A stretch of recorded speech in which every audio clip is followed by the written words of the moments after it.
apologies for that, guys. So finally, we have Mr. Annamalai here with us. And I know a lot of universities in London have been reaching out to him and reaching out to his team to have him on his campus. And I guess King's is the university that got lucky in the end of the day.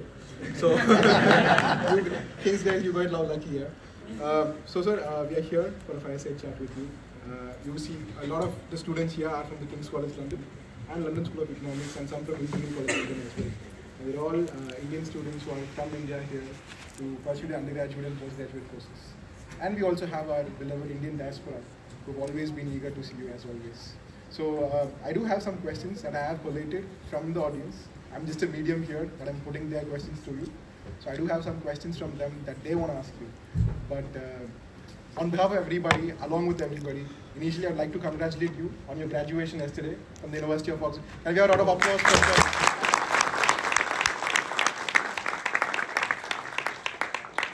With that, sir, so my first question to you would be, you just had your fellowship from Oxford. What were some of the most valuable insights or skills you gained from this experience? And how do you think the experiences you gathered at Oxford will influence your political career back in India? Thank you so much, Vasikir and Insa, for having me here. Thank you so much to everybody for braving the cold. Last night for hours waiting outside. I think that's how life is. Today morning I was in Oxford railway station at 12 o'clock to catch a train, and train got cancelled. The problem in that line.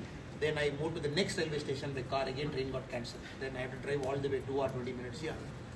Sometimes some days don't go as per plan. Okay, yeah. You should have a mic or something? Do we have a mic here with us?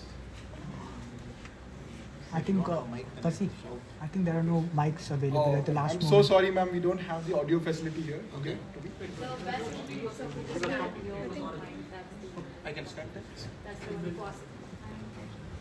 I can pose a question for you.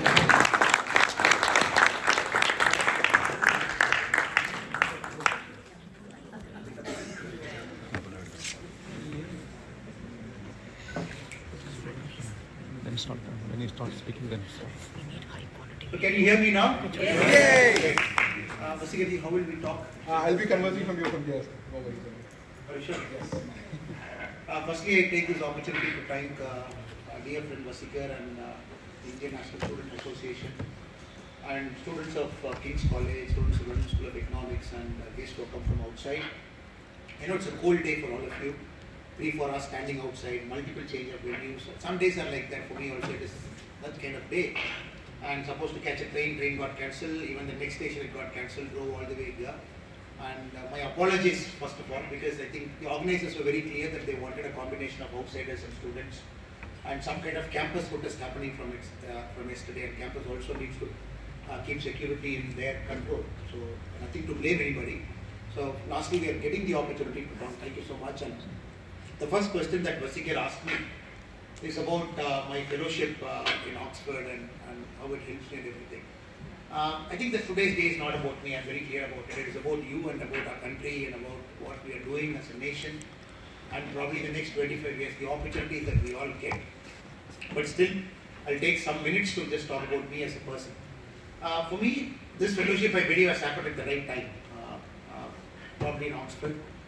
And the great thing about this kind of universities is it's a very different one. A lot of multicultural students from different parts of the world, and you get to learn from them, meet them, interact with them. And especially when you talk about liberal democracy, especially when they talk about the Western liberal democracy, you see all kinds of things happening in a single university. At one side you see a Palestine protest happening, other side you have an Israel protest happening, and which I seen in Oxford also, the campus seats and people coming there, trying to barge into Vice Chancellor's chamber. And I believe in a way that the students here are a bit lucky, because you get to see this in first hand. Unfortunately, Indian universities, politics is not happening in a big way inside the university, especially if you look at the southern part, especially after the J.M. Lindo Commission report. The Supreme Court has come down very hard on some parts, and the universities are yet to find a common mid-balance. So here at least I'm feeling happy that south we are lacking the university politics. I think this is where you get shaped. Even today from morning, politics is an art of compromise always. And to move it, you have to talk to somebody, give something, take something. It happens like that. So I'm happy that this is happening to you. In Oxford, I've seen Oxford Student Union, the debates they bring in, And last, I think, 13 out of 16 prime ministers coming from Oxford. You get to see why it is happening, why it is politically so active, why it is politically so vibrant, and more importantly, when you have that much diversity, people coming from different parts of the world, and your mind is always open to different things. You are not operating with a very closed mindset. Your mind is always open. Some things you might like, some things you might not like. It's a different argument. But having said it, it keeps your mind open, keeps your mind young. Of course, Indian universities are great. When you talk about Oxford, which is 1,000 years old, and when we go somewhere slightly more older universities in the world, of course, we also had older universities in the world. We had Nalanda, which is much more older than Oxford, but Oxford is a standing institution now, and they got lucky that nobody came to destroy Oxford, but a lot of people destroyed the Indian universities, our system. And right now a huge emphasis is being put there to rebuild the Indian knowledge system, which we call the IKS, Indian knowledge system, which the current government, Modi ji, is very clear that the new education policy, a part of your syllabus should be IKS, 10% of your credit should come from the Indian knowledge system. So we have lost a lot of things. When we come to this part of the world, when we talk about all the great things we are doing, in India everything was, we had a Sastra. We had a Sastra for debate called Tarka Sastra. We had a Sastra for dance called Natya Sastra. We had a Sastra for medicine. It was evolved Sastras. But right now nobody talks about it because that system is gone. After the destroyed universities is gone and that kind of knowledge system is gone, nobody talks about it. Now the same part of the world, they talk it as science. And you have a science for politics, you have a science for law. But India had a Sastra. Sastra is a better word than science because it is much more deeper. So many times you see what we have lost after coming here, and it's inspiration for a lot of us sitting in this room to go and rebuild it in our home country, go and rebuild it, bring the best of educational model there, so that next 100, 200 years, the next generation that comes, we kind of reclaim what we have lost. That are the learnings for me. An application to politics, I always say that there is nothing special to be a politician, and right now we talk so much about, because India is a big country and very little politicians. The elected politicians, because you hardly have 543 MPs for a population of 142 crore. For Britain, you look at 85 million, you have about 650 MPs. So here the politicians are more, so everybody aspires. But India, fortunately or unfortunately, not everybody can sit in positions of elected power, where you can do something good for the society. So that way, whenever you ask me that question, the immediate answer for me is, somewhere that the students are far cut off from politics. That is where the question is coming. Either the politicians remain inaccessible, or you are not part of the activism that happens in many of the campuses, or you are not part of the political system inside in a big way. I hope it is changing because after 2026, once the 1971 amendment that we change, then the number of MPs have to go up. It has to go close to more than 900, maybe less than 1,000. So numbers have to go up. And I'm looking forward to the day 33% of those MPs will be from our mothers and sisters will be that. And proportionately, the assembly constituencies have to go up. Tamil Nadu 234 has to go somewhere close to 400. So probably when you graduate from London, when you graduate from different universities in the United Kingdom, when you come back to our country post 2026, I'm pretty sure, because 2026, the amendments, 25 years of 1971 and the extension gets over. So the parliament has to bring a new law to fix the boundaries and to fix the number of MPs and MLAs. So when you come back, many of the young kids here, you might see MPs closer to 1,000 members, you might see assembly constituencies, MLAs in each of the state close to 400. So which means they will see more people in action than the restricted people. So politics, end of the day, it wants a human being who's more aware, who's very aware that what is happening around him. Because you are not an expert. Many places what happens, the politicians operate with a closed mindset. We just have to find out the best people who are available, collaborate with them, try and bring to that common forum so that the best knowledge is used for the country's growth. So that is a great opportunity for me in fellowship to learn, where knowledge is. And I saw some fantastic Indian students, DPhil scholars, doing some path-breaking research in all kinds of fields. And when you go back, your mind is more open that can you bring everybody together? Can we do politics in, at least for me, politics in a slightly more different way. In Tamil Nadu, you know, it's a very competitive politics. So many parties, so many issues that you fight on. With very little thing that everybody agrees. Everybody fights on many things. But here you see, this politics is essentially an art of compromise. Britain in the last 10 years had 6 prime ministers. India had 1. And India will continue to have Modi ji for another 10 more years easily. So here you have 10 people, 6 people in 10 years. So continuous shuffling. A major political party just had a new leader of the party, the Conservatives. And they had multiple leaders over the last 20 years. So here you see politics looks to be unstable from the outside. And probably India is getting into an era that politics looks stable, government looks stable, and growth happens when there is stability. Across the world, when anybody looks at it, pioneering growth, outstanding growth of 8%, 9%, 10% is a good growth. It happens only when politics remains stable. So luckily, fortunately, Modi ji is there. He made politics stable. Before Modi ji, none of us expected that politics in our country will remain stable. Sorry, I'm just expanding your question a bit, because I want you to settle down a bit after all the galata that happened. I want Vasikar to compose himself a bit. That is why I'm intentionally giving a long answer so that he gets composed more. Luckily, Modi ji has brought in this era in our country from 2014 to say that people can do good work and get elected and sit back in power. If you look at 1980 to 2000, 4 out of 5 governments got voted out. So 5 governments are in power, 4 people got voted out. So it doesn't matter whether you did good work or not good work, because anti-incumbency invariably caught up with you. Now 2014 and Modi ji's 2001 onwards in Gujarat, he has clearly shown not only you do politics in a good way, you also communicate to the people that you are doing politics in a good way. Politics is 2 sides of a coin. One side what you do, other side what you communicate. When both happen, the citizen is aware, even if Modi ji is making a decision like demonetization, why is he doing it? What is the need for doing it? He communicates it. This is why I am doing it. When Modi ji had made a lot of tough decisions in the last 10 years, every time he communicated to us. And probably India as a country, when you compare to advanced economies like UK and USA, COVID was better handled. Because communication, he kept it open. As a Prime Minister, he always made sure, he never allowed the experts to talk. He did it. When everybody thought that, oh, will all of us get vaccines, 142 crore people, will vaccines be available everywhere? But Modi ji took 33 days to stay back before taking that vaccines. He felt the first vaccine will go to the frontline worker. A frontline worker from the state of Bihar working in Delhi took that first vaccine. So Modi ji waited back. So I think the great thing about Modi ji is he's a fantastic political communicator. Many people don't focus on that aspect. He makes hard decisions. Yes, a country to move up has to make hard decisions. No, easy decisions will never make a country to go up. And when he makes that hard decisions, he makes sure that it's communicated to us well, and then we are aware of the implication, and then we support our Prime Minister. COVID lockdown, hard lockdown, yes, it's a tough decision. And the GDP of 1 quarter came down by 24%, hard decision. And a lot of our worker friends have to move from south to north, yes, it's a hard decision. But you have to do it because you have to minimize death. And how did you do it? Railways in operation, Indian Air Force planes flying. When oxygen demand was a problem, more demand of oxygen, less supply of oxygen, our Indian Air Force plane going across the world, Singapore, United States, even UAE, bringing back the cylinders. So that, you realize more when you come here. Here you see everywhere protest, everywhere there is an issue, and everybody wants everything at the same time. In a democracy, that doesn't happen always. And sometimes you got to be patient because it might not happen to you immediately.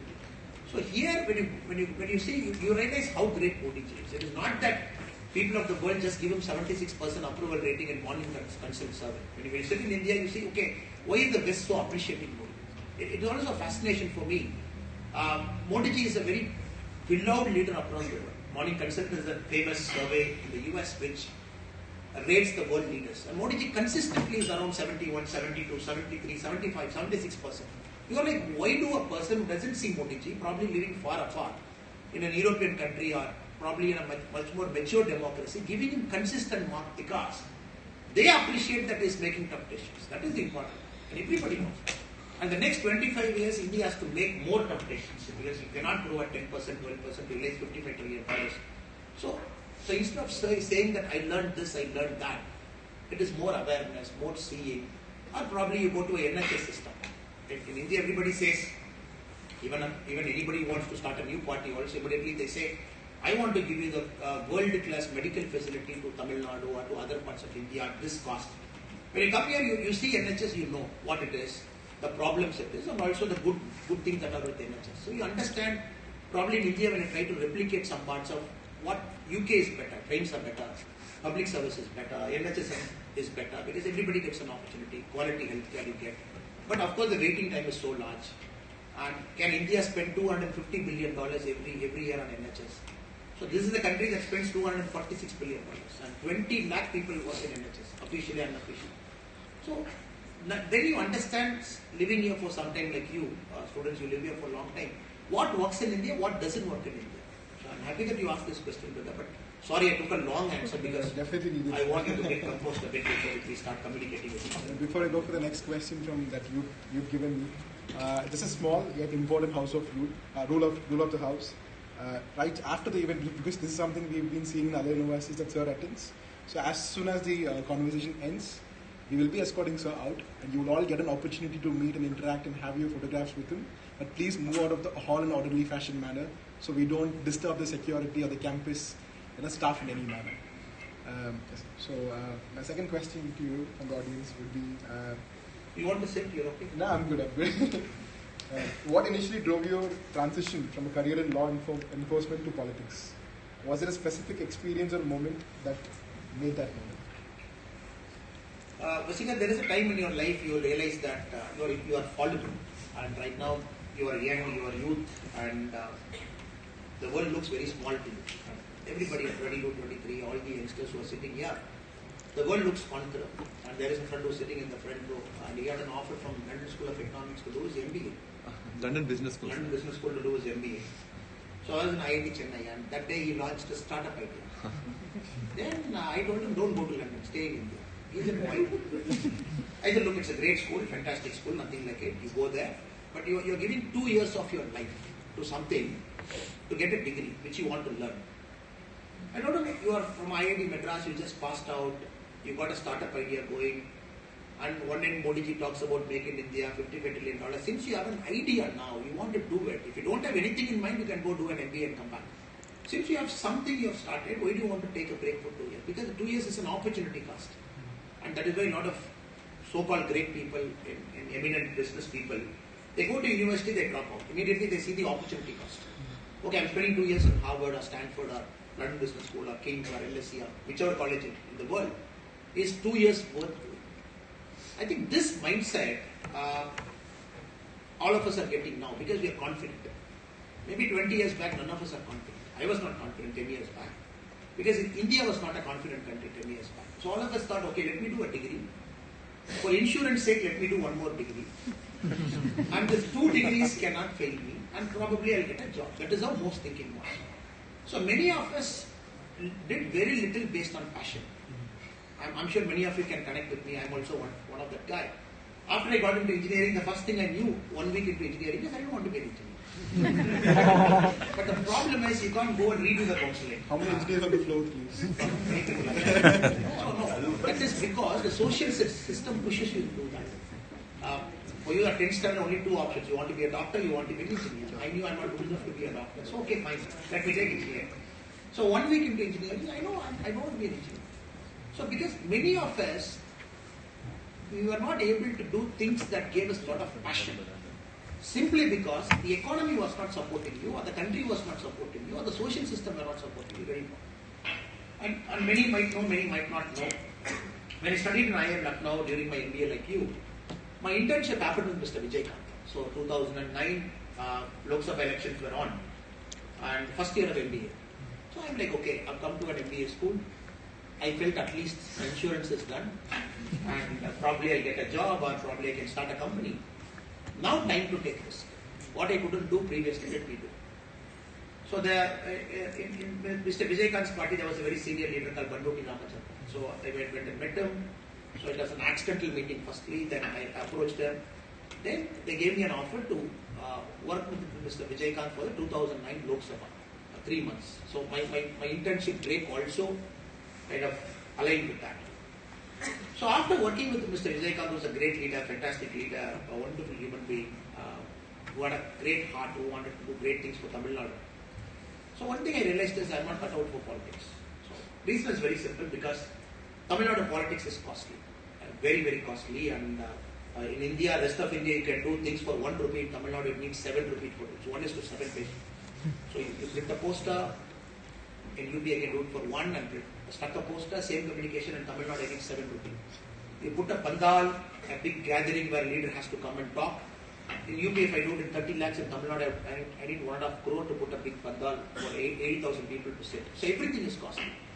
So the day when many of you who are here, when you aspire to get into any Indian political position, when you aspire to get into Indian politics, the day it will strike you that politics is costly.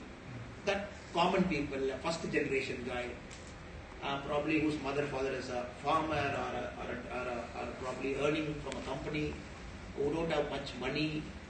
So politics, that is why in India, first generation people find it very hard to come. So for me, I knew that I'm not going to be a politician, very clear. So since you asked me why that shift, then I went to civil service.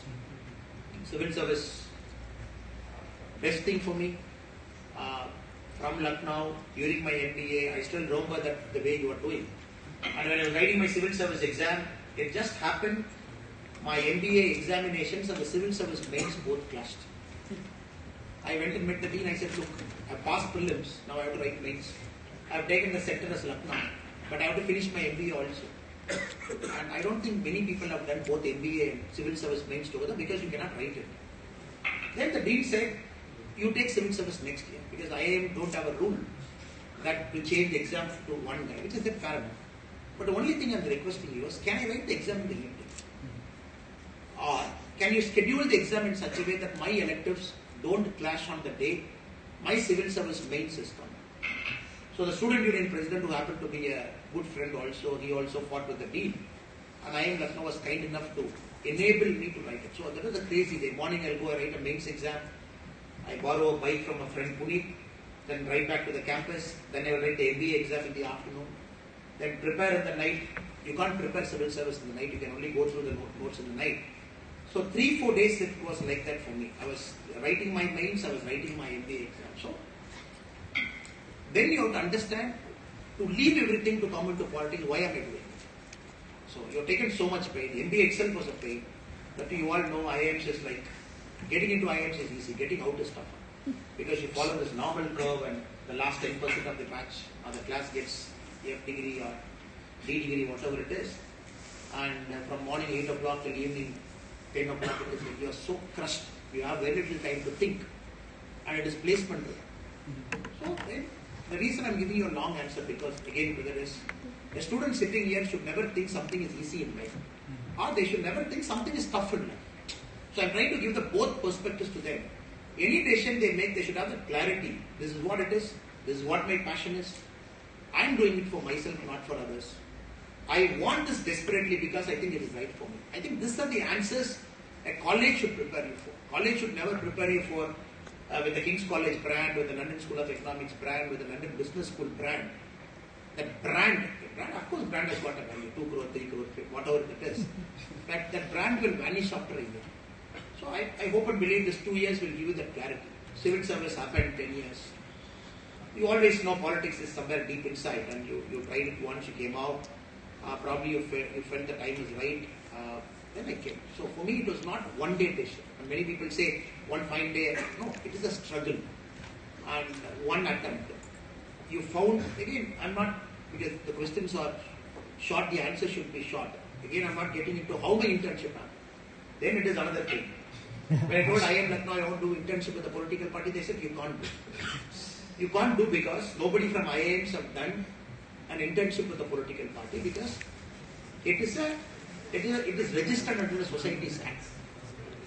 So then I have to go write to Mr. Arjit Singh, who was the MHRD minister then find the IIM Lucknow Board of Governor, Mr. J.J. Irani, who was the Tata Sons chairman, go convince him, saying that me interning with the political party doesn't affect the IIM's charter.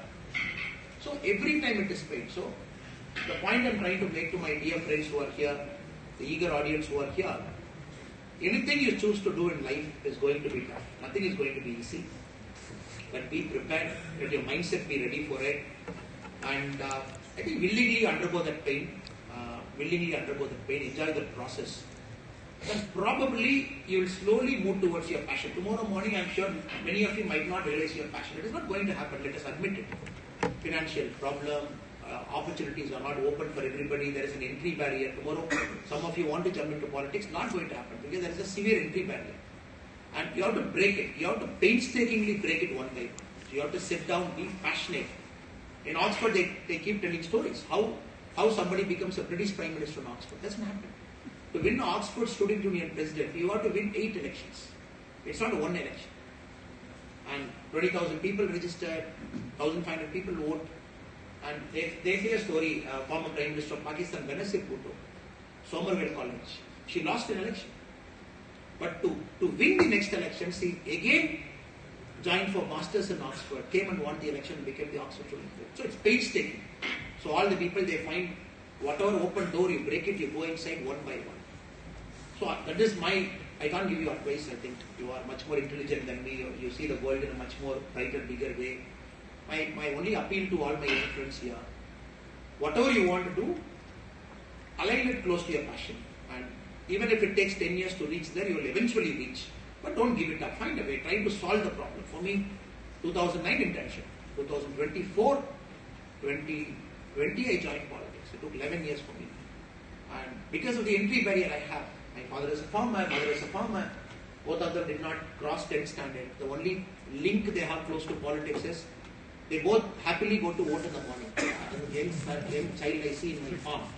My father has got this TVS 50 and he will start the bike and my mother will be there. While going, they'll go happily.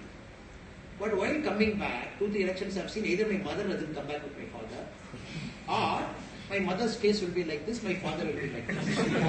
Then I knew most probably my father must have insisted to my mother he should vote this way. And my mother must have rebelled it. And probably in the voting booth they must have had a fight. Now as a politician I'm seeing how people vote and mindset. And they will not even talk that way.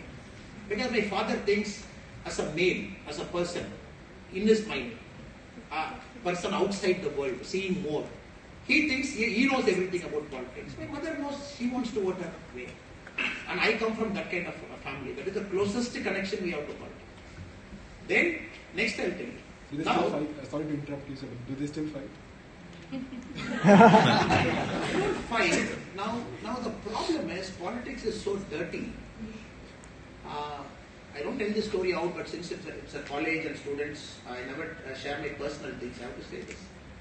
And my mother recently had cancer about a year and a half back, and we were very sure she cannot have cancer. And it's not a taboo subject. It is okay. I can talk about it. And we knew we come from a village. My mother milks 3 cows in the morning, 2 buffaloes in the morning, and she takes cattle to the farm, comes back. No history of cancer in the family. And there's no way she can have cancer. And in the long conversation with the doctor, I was trying to find out why it happened. Doctor said it was because of stress trigger. Could be a reason, because nobody knows why. He said, then I had to sit down with my mother. After I joined politics 3 years later, 2020 was starting. Then I said, what, is there anything bothering you? She said, no, I'm fine, okay. I said, do you think I'm doing something wrong by which you are ashamed? She said, no, nothing. I said, then why are you feeling stressed? She was not answering. Then I called my sister, I said, all 3 have to sit down. So my mother, my sister, myself, we all sat down. Then my mother finally opened it out, saying that, I fear for your security. Every day I think that you will die. And I said, why do you fear?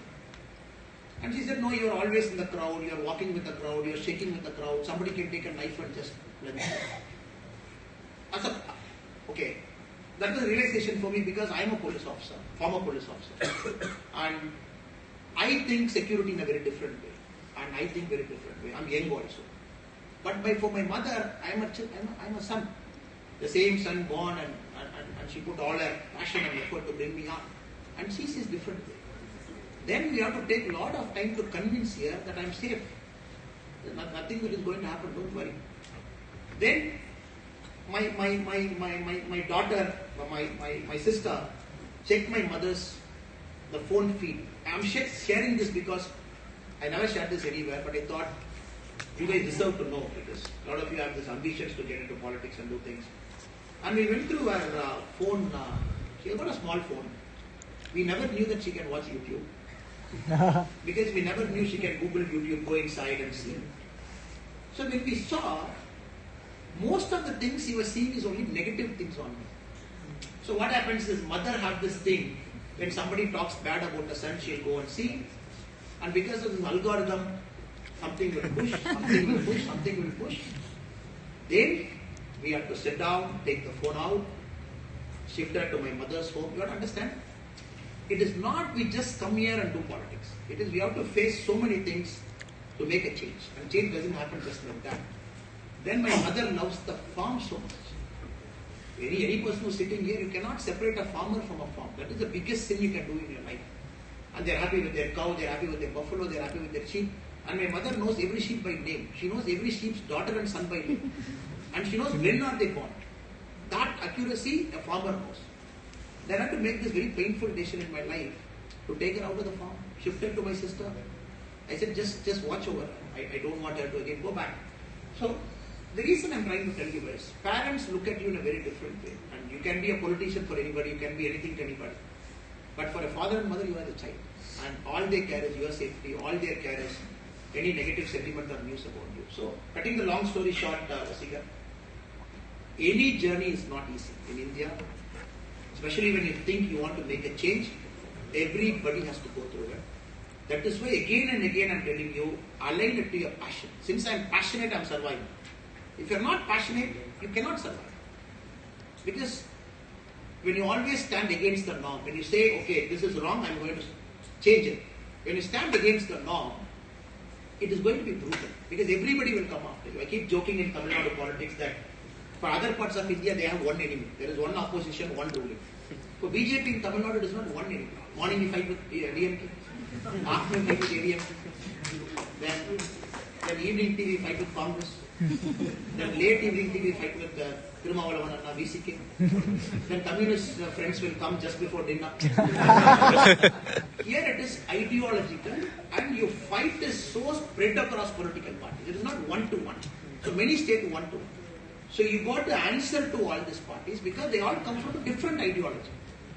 And here Tamil Nadu politics is so brutal because it takes so much out of your mind and you are always there.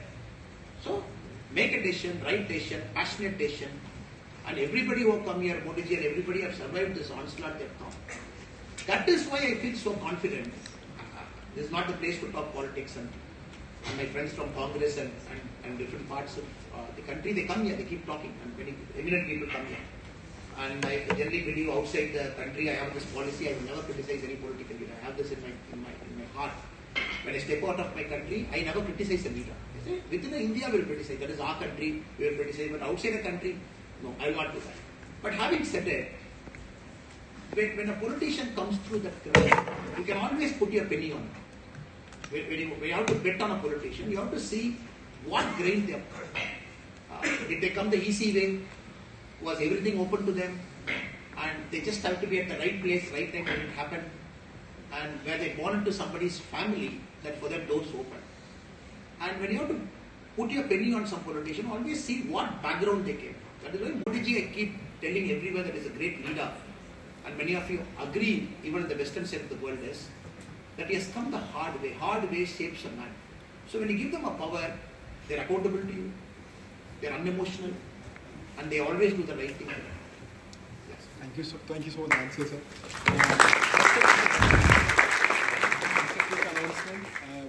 Sir is not going anywhere, but we do have close to 100 students waiting for the next lecture in here. So what we're going to do is, our Inside Kings team is going to be guiding you all to the Bush House. To the Bush House.